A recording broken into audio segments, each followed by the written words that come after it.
8:35 de la mañana. Sí, estás en Pauta Análisis este miércoles 3 de julio con temperaturas. Ya subió un cachito, ¿no? ¿Viste? Sí. No subió tanto, perdón. 5,6 en este minuto. Yo llegué a esta radio a trabajar hacia la vela con 5,8, así que no ha subido. La verdad que bajó la temperatura. Nosotros tenemos la sensación de que ha ido aumentando porque aquí al interior y con los debates, oye, donde subió la temperatura ayer, podríamos decir a niveles febriles, tal vez. Delirantes fue en el Congreso con algunas. Pasaron varias cosas en el Congreso, vamos a estar analizándolos con nuestros panelistas que están por llegar en cualquier momento. De hecho, Jaime Belolio está sacándose la mochila y sentándose aquí en el estudio. Hola, buenos días. ¿Qué tal? ¿Cómo estás, Jaime? Muy bien, gracias. Qué bueno, y Marcelo Díaz ya está también por llegar en cualquier momento. ¿Por cuál de todos primero, los ¿qué delirios? Tú, a ver, primero. Yo siento Tú sientes, pero no, ¿tú crees que los peces, crustáceos, todo eso son seres sintientes? Brevemente, sí, yo no quiero ridiculizar, pero no, igual sí, un poco. Los seres vivos son seres sintientes, digamos. ¿Y te parece que es un punto importante el que hace el diputado Brito de incluir la ley de pesca, el sentir? No me parece. Ya. O sea, una cosa es que los seres vivos, digamos, sean seres sintientes, y otra cosa es que le elevemos una protección cuasi humana, digamos. Eso me parece que es un poquito absurda. Y en la pesca, el tener cuidado con el sentimiento del pez y los crustáceos me parece que es ridículo, digamos. O sea, es una burla, digamos. Es un poco, yo lo digo de verdad, tal vez desde la ignorancia, pero lo que dice la intervención, digamos, lo que quiere introducir Jorge Brito, el diputado, a la ley de pesca, que lleva todo este tiempo discutiéndose, es que estará estrictamente prohibido generarle estrés y dolor innecesario a los crustáceos, a los moluscos, dice, respetar el estado físico y mental del animal sintiente, tratarlo de forma cruel o prolongar su agonía. Y ahí es el presidente, Jorge Brito preside la comisión del ramo.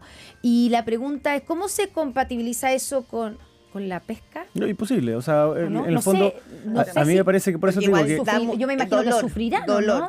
Me parece una cuestión media ridícula porque en el fondo lo que hace es impedir el que se pueda pescar, digamos, de cualquier cosa. A eso voy. Es incompatible con la pesca, ¿no? Absolutamente. Entonces es una cuestión ilógica. Yo entiendo, de nuevo, cuando crustáceos y moluscos. Cuando se habla, por ejemplo, de la carne y el pollo, por supuesto que tú no puedes hacer una cuestión cruel, digamos, obvio. Y por tanto hay una regulación y hay mecanismos y etcétera, pero aquí de nuevo lo que se trata de hacer es el copy-paste de organizaciones que creen que las personas no pueden comer, digamos, peces ni crustáceos. Ese es el punto molusco. Es complejo, creo, no sé, pensaba ayer, la discusión de la ley de pesca es tan importante, es tan compleja, porque además viene con una mancha encima, lo que se quiere es buscar legitimidad. Sí, esto ¿no lo ridiculiza. ¿no? Esto ridiculiza un momento de una ley que es muy seria, que tiene que ver con la división de una industria sumamente relevante para el país. Esta es una ley muy importante y que tiene que ver con regular la pesca artesanal. Tiene un origen además muy cuestionado. Por eso digo,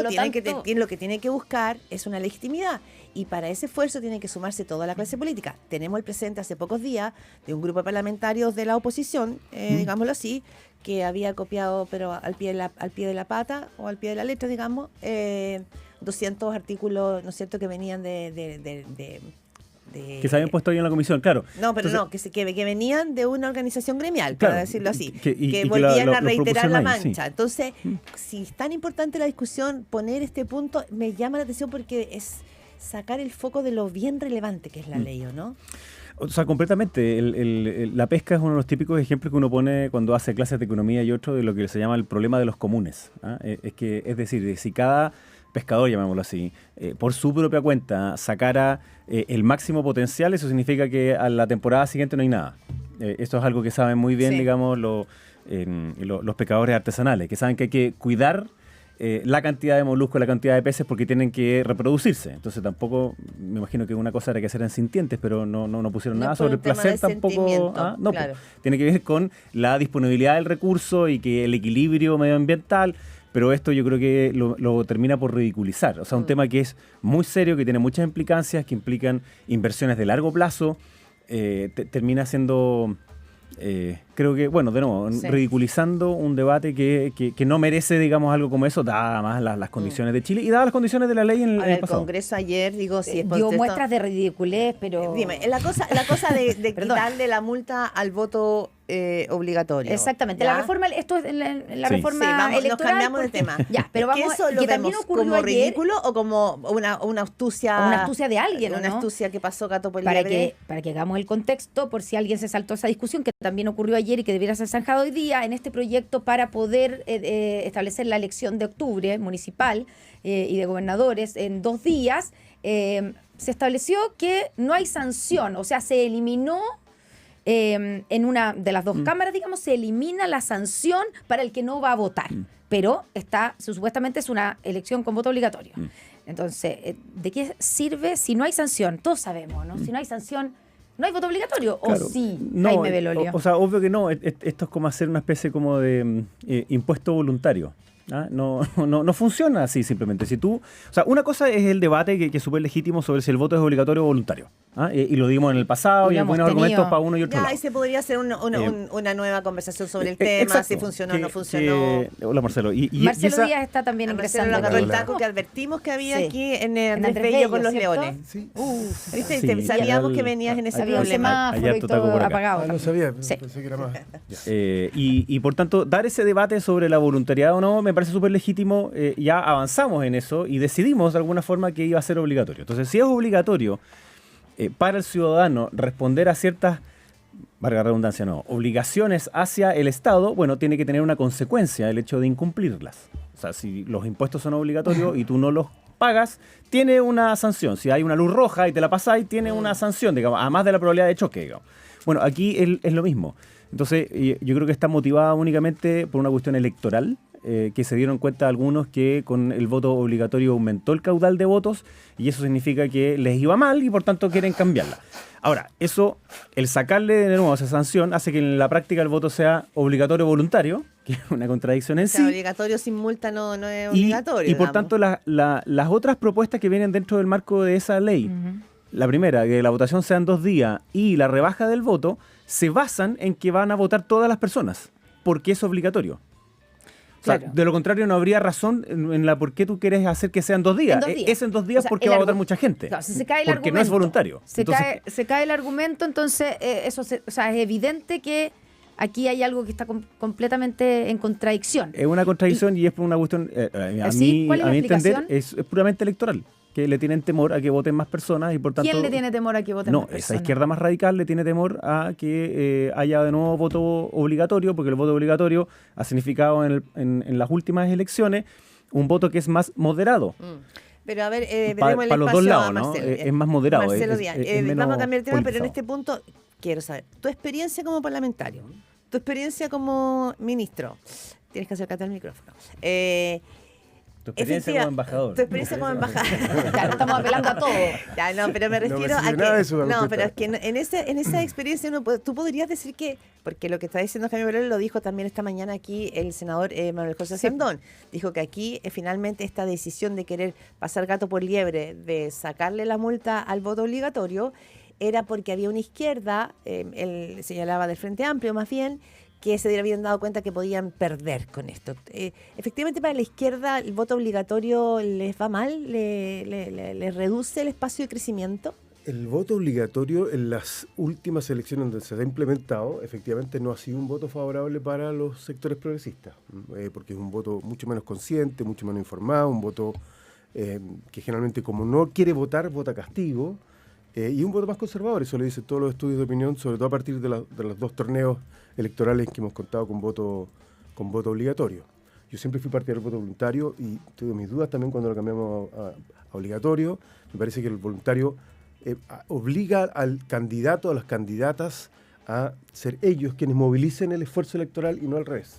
Ahora, si la ley establece que el voto obligatorio tiene que estar asociado a una sanción, me parece que eso es como de sentido común. Pero de sentido ¿Ah? común. O De sea, sentido común. digamos, como está ahora, porque hoy día hay comisión mixta y ahí Sí. debiera cambiarse, pero como está ahora, no sirve el que no es voto obligatorio si no hay sanción, dices tú. No, porque si no vota, igual hay gente que no vota y no le tiene miedo a la sanción. Sí. Porque en la existencia previa al voto obligatorio tampoco se aplicaban mucho las sanciones.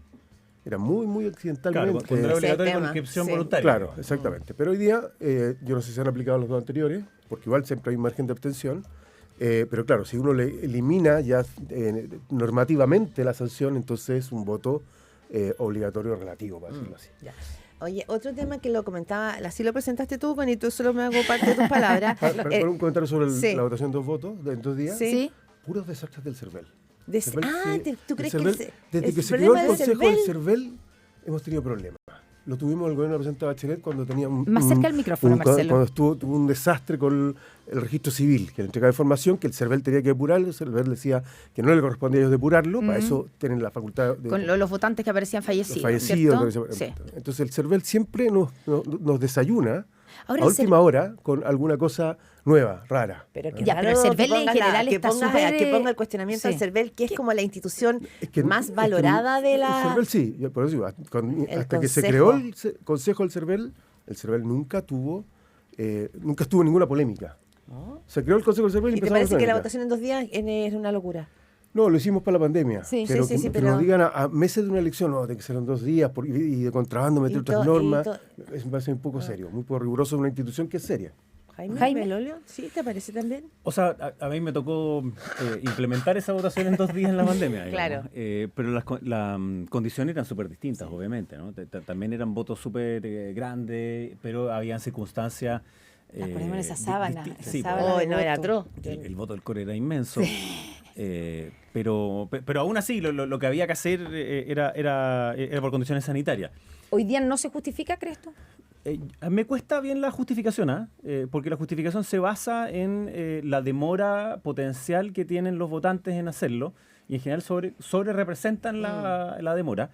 Y creo que habían otras alternativas mejores, como poner más cámaras secretas al interior de los locales de votación. En vez de 2, poner 3, o aumentar el número de personas que están como vigilando el voto, digamos, como apoderados, no apoderados, como vocales de Como mesa. vocales de mesa. Etcétera. O sea, habían otras fórmulas, pero en Porque cualquier caso... el presidente del Consejo del CERVEL, digamos, Andrés Tagle dio argumentos basados Sí, en números, en números, de con data, de digamos. costos, de cuánto costaba una alternativa al otro, porque para todo esto pensando, si es voto obligatorio, en la cantidad de gente que tiene que votar, el promedio de lo que se demora uno en la Cámara Secreta cuando hay varios votos, etcétera, se tenía que extender, no sé, el Sí. horario de las mesas hasta como las 11 de la noche, 12 de la noche. Sí, Mira, pero para mí... porque hablan, perdón, en claves decimonónicas. Mira, yo recuerdo una comisión una discusión de la comisión mixta de presupuesto, cuando presenta el CERVEL, me correspondía estar en esa comisión, y todas sus explicaciones de por qué las cosas tenían que hacerse de una determinada manera son muy del siglo XVIII.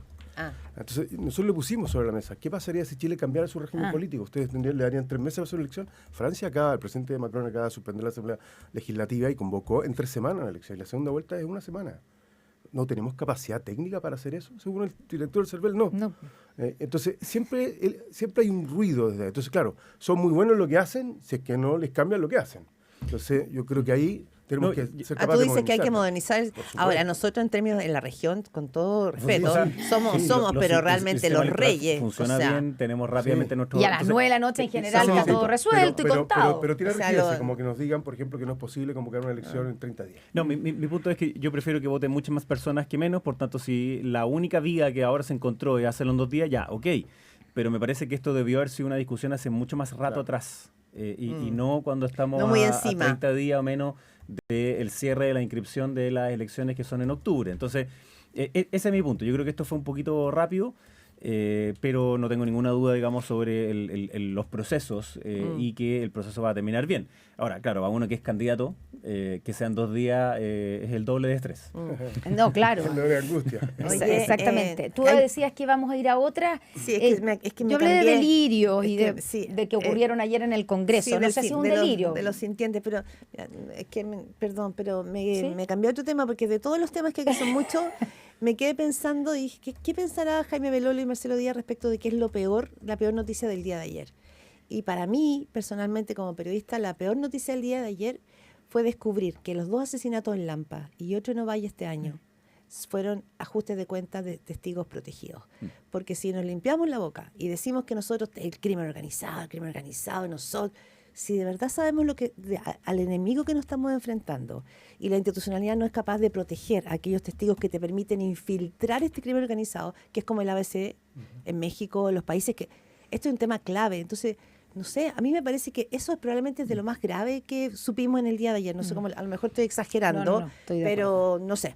Digo, además de los seres sintientes, creo que aquí hay un... No sé, Marcelo, ¿cómo lo ves tú, Marcelo Díaz? Comparto contigo la preocupación porque ya el solo hecho de que esté ocurriendo, o sea, que testigos protegidos sean víctimas de atentados fatales, quiere decir que hay una operación desde el crimen organizado para liquidarlos. Y la señal que se le da a otros potenciales testigos protegidos es que nadie está en condiciones de protegerlos. Entonces pierde toda naturaleza la entidad misma del testigo protegido. Es un fracaso del sistema. Es un fracaso del sistema. Claro. Y cuando uno pierde ese eslabón, pierde los juicios. Y cuando uno pierde los juicios, se consolidan las bandas de crimen organizado. Esto lo hemos visto en Estados Unidos, en países... No quise poner a México y a Colombia, porque sabemos lo que pasa ahí. Pero en Estados Unidos ha pasado. O sea, los testigos protegidos son fundamentales para lograr un caso que haya condena, ¿cierto? Eso... Así es. Para combatir el crimen en esto, obviamente, importan las penas, pero importa más la probabilidad de captura y la probabilidad de condena. Y aquí los testigos protegidos sirven para ambas cosas, tanto para la captura, pero sobre todo para la de condena. Entonces, esto como que ratifica el temor que tienen muchas personas de denunciar ya no solamente al gran narco, ¿no? Al que anda, no tengo idea, al que tiene movimientos muy extraños de autos de alta gama en lugares que no corresponden, sino que también al que arrenda un departamento en una población y que tiene de ahí como para guardar, o el que tiene una botillería ilegal que también se ve que hace no sé cuánto. Entonces, el problema es que tiene un efecto racimo, en donde desincentiva no solo la denuncia más grande, sino que también la más pequeña, porque es, oye, bueno, si a eso le pasó a este otro, bueno, ¿qué me puede pasar a mí? Cualquier cosa, en el fondo, lo que hace es desincentivar el que se denuncie y, por tanto, que se puedan encontrar y se puedan condenar. Entonces, es súper grave, porque son testigos desprotegidos. Y para qué, antes, yo sé que tiene que ver con otra connotación más bien internacional, pero cuando tú tienes una persona refugiada política por ser perseguido por un régimen dictatorial y es asesinado en Chile, claro, asesinado en Chile, mandado también con donde las personas que lo ejecutan, al parecer, son parte también del crimen organizado, bueno, es un problema súper grave. O sea, implica como una cierta impunidad, que es una ratificación de la inseguridad para muchas personas que pueden no estar expuestos, digamos, a ese nivel, pero aún así piensan de que podrían estarlo, y eso ya es suficiente como para que tu sentimiento sea de temor frente a lo ajeno, frente a lo externo. Entonces yo creo que hay un tema que es súper grave ahí. Ahora, el deber ser frente a lo que ocurrió es que se indague cómo se filtra la información relativa a su condición de testigo protegido. Eso parece que es fundamental. Y ver dónde falló la protección, valga la redundancia. Porque puede ser una falla de la protección o puede ser una filtración. Porque el tema de la cooptación que hace el crimen organizado de funcionarios. Así es, siempre. Y uno espera, obviamente, que la institución del testigo protegido sea moderna, digamos. Claro, no estamos pensando como en la lógica gringa que le cambian los... Que está anotado en un cuaderno. Pero claro, exacto. Si está registrado en un cuaderno y le mandan una notificación a su casa de que, hola, testigo protegido, te estoy ridiculizando, digamos. Pero en el fondo, si nosotros no nos modernizamos en varios de esos aspectos, el adversario al frente, que es el crimen organizado, no solamente tiene mucho poder de fuego, sino que también tiene mucho dinero y por tanto tiene también cierta, comillas, inteligencia. Y esa hay que contrarrestarla. Y hay que contrarrestarla bien. Es el poder del Estado el que tiene que contrarrestar esa fuerza, que si no sigue avanzando, digamos, y es un pulpo. Por lo mismo hay que saber dónde está la cabeza. Oye, nos quedaba hablando de seres sintientes, digamos, de crustáceos. Nos queda 30 segundos. Que yo quería preguntarles por la presentación que que anunciaron ayer el grupo de diputados de la bancada del PPD, de la presentación de un recurso de protección para suspender el descongelamiento de las tarifas eléctricas. De la ley que votaron ellos. O sea, un recurso de protección para frenar una ley que votaron ellos. ¿Qué te parece, Marcelo? Me castigo. Es raro. Y es como... Primero, yo creo que no hay error en lo que votaron los parlamentarios. Votaron y si se equivocaron, no sé, yo insisto, creo que uno vota muy a conciencia proyectos de ese tipo. Lo que hay probablemente es una toma de conciencia de los efectos del proyecto. Y por eso hay que desembarazarse del proyecto. Pero esta no es la vía. La vía no es el recurso de protección. Veo francamente muy poco posible que la Corte acoja un recurso de protección en contra de lo que resolvió otro poder del Estado de manera soberana y legítima, cumpliendo con todas las normas y procedimientos que establece el reglamento, la ley. Jaime, el punto final haciendo sí, no he visto en qué se funda el recurso de protección, lo veo más bien como una cuestión puramente comunicacional, de decir, presentamos algo frente a la justicia y claro, de decir, no fue culpa nuestra, fue culpa de otros, pero no, yo creo que es mucho mejor hacerse cargo de las consecuencias. Si el tema es que el ministro no dio todos los antecedentes, bueno, que se enfoquen en eso, digamos, pero esto es como decir, nosotros no fuimos responsables, entonces es la protección. ¿Por qué materia? No porque sean graves las consecuencias, significa que necesariamente... Porque me quiero salvar yo. Claro, que esto tiene que resolverlo entonces los tribunales, sino que hay una vía devalúa la función parlamentaria cuando uno le dispara así. Que tampoco está en alza. Claro. Jaime Belolio, Marcelo Díaz, muchísimas gracias por este análisis aquí en Pauta, análisis de este miércoles 3 de julio y saludamos